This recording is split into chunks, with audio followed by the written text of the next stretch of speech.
పథకాలు అన్నింటినీ మ్యాక్సిమం మహిళల సెంట్రిక్గానే మొత్తం పథకాలన్నీ అమలు చేసే ప్రయత్నం చేశారు. కానీ రిజల్ట్స్ చూసిన తర్వాత ఎంటైర్లీ డిఫరెంట్ ఉంది. కానీ అదే సందర్భంలో ఇంతకుముందు చెప్పినట్టు ప్రతి ఒక్కటి మహిళల సెంట్రిక్గానే ఇవాళ కూటమి ప్రభుత్వం కూడా వాళ్ళు ఇచ్చిన హామీలన్నీ కూడా వాళ్ళకే ఉన్నాయి. అవేవి అమలు చేయట్లేదు. కానీ ఇప్పటివరకు వైఎస్ఆర్సీపీ దానికి సంబంధించి మాట్లాడట్లేదనో లేకపోతే అనుకున్నంత స్థాయిలో వాళ్ళు ఇంకా దాన్ని ఆ కార్యాచరణ తీసుకెళ్లట్లేదన్న ఒక ఆరోపణ అయితే ఉంది. సో మహిళలు ఎప్పుడు బయటకు వస్తారు? ఆ వచ్చే క్రమంలో మహిళా విభాగం ఏదైతే ఉందో వైసీపీలో వాళ్ళ కార్యాచరణలు ఉండబోతుందంటారు. మహిళలు ఆల్రెడీ బాధపడుతున్నారు, బయటికి రావాలని ఉంది కానీ భయపడుతున్నారండి. ఎందుకంటే ఎవరు బయటకు వస్తే వాళ్ళ మీద మాట్లాడితే చాలు, వాళ్ళ మీద అక్రమంగా కేసులు బనాయించడం, వాళ్ళ మీద ఏదో ఒకటి చేయడం చేస్తున్నారు. కాబట్టి వాళ్ళు ప్రాబ్లం ఫేస్ చేస్తున్నా వీళ్ళు కూటమి ప్రభుత్వం ఒక ఫేక్ మేనిఫెస్టోతో వచ్చిందని తెలుసుకున్నా సరే బయటకు రాలేకపోతున్నారు. ఎందుకంటే భయం. సో ఇప్పుడు రోజా మీద పెడుతున్న కేసులు, విడుదల రజని మీద పెడుతున్న కేసులు అవన్నీ నిజంగానే మహిళా నేతలు బయటికి రావడానికి అంటే భయపడేలాగా చేస్తుందంటే అది యాక్సెప్ట్ చేస్తారా మీరు? అంటే మహిళా నేతల్ని భయపడే విధంగా, అంటే భయపడడానికి అవన్నీ చేస్తున్నారు. అది 100% వాళ్ళు వచ్చిన రోజు నుంచి ఈ రోజు వరకు కూడా వాళ్ళు ప్రతి ఒక్కరిని భయపెట్టే విధంగానే ప్రతీకార రాజకీయాలు మాత్రమే చేస్తున్నారు తప్ప ప్రజలకు మేలు చేయాలని, ప్రజలకి ఈ ఏమైతే మేనిఫెస్టోలు ఇచ్చారో అవన్నీ చేయాలని ఆలోచనతో కూటమి ప్రభుత్వం లేదు. వచ్చినప్పటి నుంచి కక్షపూరితమైన రాజకీయాలు మాత్రమే చేస్తున్నారు, కక్ష రాజకీయాలు మాత్రమే చేస్తున్నారు అయితే నేను స్ట్రాంగ్గా చెప్తాను. రైట్. అయితే ఈ సందర్భంలో మహిళలు ఒకవేళ నిజంగానే రాష్ట్రంలో ఉన్న మహిళలు బయటికి రావాలంటే ఖచ్చితంగా మీరు చెప్పినట్టుగా పరిస్థితులు బాగాలేమంటున్నారు. కానీ కూటమి ప్రభుత్వం చెప్తుంది మాత్రం ఏంటంటే సరే టైం ఇస్తున్నాము ఇంకా ప్రభుత్వానికి, అమ్మ ఒడి వేయలేదు అంటే పరిస్థితులు మాకు అర్థమవుతున్నాయి, ఓటు వేసింది అభివృద్ధికే తప్ప సంక్షేమానికి కాదు, ఆ సంక్షేమం అందించినా జగన్మోహన్ రెడ్డి అభివృద్ధి చేయలేదనే కారణంతోనే ఇవాళ ఇంట్లో కూర్చోబెట్టారన్నది ఒక విశ్లేషణ వినిపించే ప్రయత్నం చేస్తారు. దాంతో మీరు ఏకీభవిస్తారా? నేను ఏకీభవించనండి. జగన్మోహన్ రెడ్డి గారు అభివృద్ధి చేయలేదనే దాన్ని నేను ఏకీభవించను. సంక్షేమంతో పాటు అభివృద్ధి కూడా చేశారు. కానీ చేసిన అభివృద్ధిని చెప్పలేకపోయారు. అంటే జనాల్లోకి మేము ఈ అభివృద్ధి చేశామని చెప్పలేకపోయారు. అంతే తప్పితే జగన్మోహన్ రెడ్డి అభివృద్ధి చేయలేదనే మాటకి నేనైతే ఏకీభవించను. ఇక్కడ మరొక కీలకమైన అంశం, ఇప్పుడు ఏదైతే ఢిల్లీలో కూడా అధికార మార్పిడి జరగడానికి చాలా కీలకమైన అంశము లిక్కర్ స్కామ్ కింద చూస్తున్నప్పుడు ఇవాళ ఉదయం ఒక చాలా కీలకమైన స్టేట్మెంట్ వచ్చింది.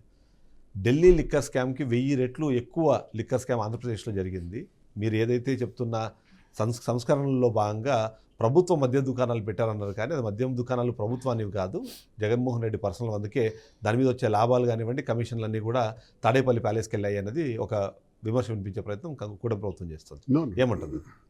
ప్రభుత్వం పారదర్శకంగా అమ్మాలన్న ఉద్దేశంతోనే ప్రభుత్వ దుకాణాలు ఓపెన్ చేసి అందులో ధరలు కూడా ఫిక్స్ చేసి డైరెక్ట్గా ప్రభుత్వ గవర్నమెంట్ ఎక్స్చెక్కర్కి ఈ ఫండ్స్ అన్నీ కూడా క్రియేట్ అయ్యే విధంగా చేసినటువంటి విధానం ట్రాన్స్పరెన్సీతో పారదర్శకతతో జరిగిన ఈ విధానాన్ని తప్పుపట్టే అవకాశం ఎలా ఉంది సార్? నాకు అర్థం కాదు.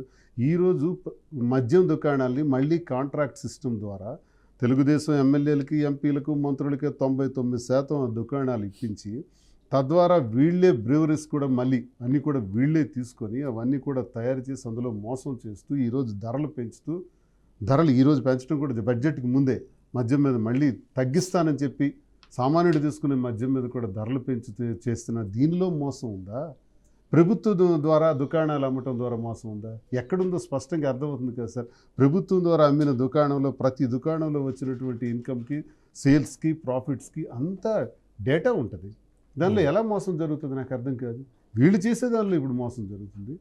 దీన్ని ఇప్పుడు తీయాలి, నిగ్గు తీయాలి, తప్పకుండా బయటకు వస్తుంది. ఆన్లైన్ పేమెంట్ చేయలేదు, మొత్తం క్యాషే కలెక్ట్ చేశారు. ఆ క్యాష్ కలెక్ట్ చేసే క్రమంలో అసలు బెవరేజ్ అక్కడి నుంచి మీకు ఎంత వచ్చింది అమౌంట్, ఇక్కడ రేట్ ఏంటి, దాని కమిషన్ ఏంటి, దాని మీద ఒక పారదర్శకత లేకుండా పార్టీకి సంబంధించిన వ్యక్తిని తీసుకెళ్ళి దానికి ఎండీగా పెట్టారు. కాబట్టి ఆ లెక్కల బొక్కలు ఎవరికి తెలియకుండా ఇవాళ వేల కోట్లు మీరు వెనకేసుకున్నారన్నదే ఇప్పుడు ఆరోపణ. జగన్మోహన్ రెడ్డి గారి ప్రభుత్వంలో కూడా అమ్మకాల్లో డిజిటల్ ట్రాన్సాక్షనే జరిగింది. డిజిటల్ ట్రాన్సాక్షన్తో పాటు కొంత క్యాష్ ట్రాన్సాక్షన్స్ కూడా జరుగుతాయి. కొంతమంది డబ్బులు తెచ్చిస్తారు. అవి కూడా క్లియర్గా ప్రభుత్వం పెట్టినటువంటి స్టాక్కి ఈక్వల్గా సేల్స్కి మొత్తం డేటా ఉంది కదా. తీయమనండి, అధికారంలో వాళ్ళు ఉన్నారు కదా. ఈ కబుర్లు ఎందుకు చెప్తారు? అసలు తీయండి. నిజంగా అక్రమాలు జరుగుంటే తీయండి. ఇంక టైం ఎందుకు వేస్ట్ చేస్తున్నారని అడుగుతున్నా. 9 నెలలు అయింది. ఒక అభివృద్ధి వైపు ఒక్క అడుగు కూడా వేయలేదు, మోసాల వైపు అడుగు వేస్తున్నారు.